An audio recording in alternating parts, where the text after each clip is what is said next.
Ամեն ինչ գալիս է Աստվածաշնչից, ամեն ինչ գալիս է Հիսուսից։ Երբևէ մտածել եք ինչու էր Հիսուսը աղոթելիս հենց ձեռքերի այդ դիրքը ընտրել, ինչու էր նա ձախ ձեռքը հպում աջ ձեռքին, ափը ափին, ճկույթը ճկույթին, ցուցամատը ցուցամատին եւ այդպես համապատասխանաբար բոլոր մատները հպվում էին միմյանց։ Այդ ամենը ունի շատ կարևոր նպատակ, որպեսզի մարդու ձախ եւ աջ կիսագնդերը միացնի միմյանց, որպեսզի կինը հասկանա տղամարդուն եւ տղամարդը հասկանա կնոջը։ Եթե ձեր տանը եղել են անախորժություններ, ունեք վեճեր, տագնապային մտքեր եւ ձեր միտքը անընդհատ ձեզ ստիպում է, որ դուք գցեք ձեր տրամադրությունը, ապա արեք այդ վարժությունը, այսինքն հենց աղոթքը դա վարժություն է։ Դիպչեք, թող ձեր աջ ձեռքը դիպչի ձախին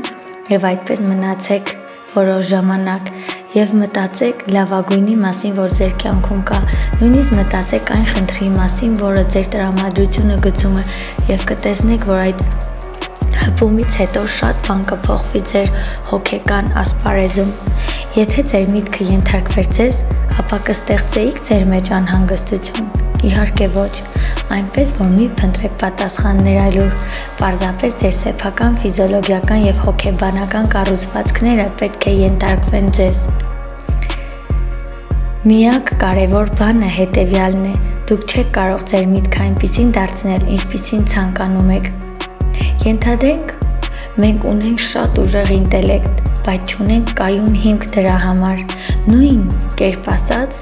փորձեք պատկերացնել, որ ձեր ձեռքում կա շատ սուր դանակ եւ դուք չեք կարողանում նրան տիրապետել։ Ժամանակի ընթացքում կարող է գործ անելիս դուք վնասեք ձեր ձեռքը։ Նույնն էլ ձեր միտքն է, այն ձեր սխալ մտածելու պատճառով կարող է ձեզ շատ մեծ ցավ պատճառել։ Բայց դա չի նշանակում, որ պետք է մենք դեն նետենք դանակը, դա նշանակում է, որ պետք է ամրացնենք մեր ձեռքերը,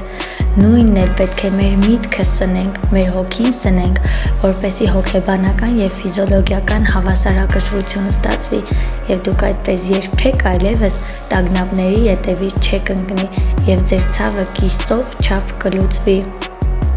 Եղեք ձեր մտքում անսահման, բայց գնացեք միայն Աստծո հետևից, չէ՞ որ Հիսուսը ամեն օր ասում է՝ մի վախեցեք,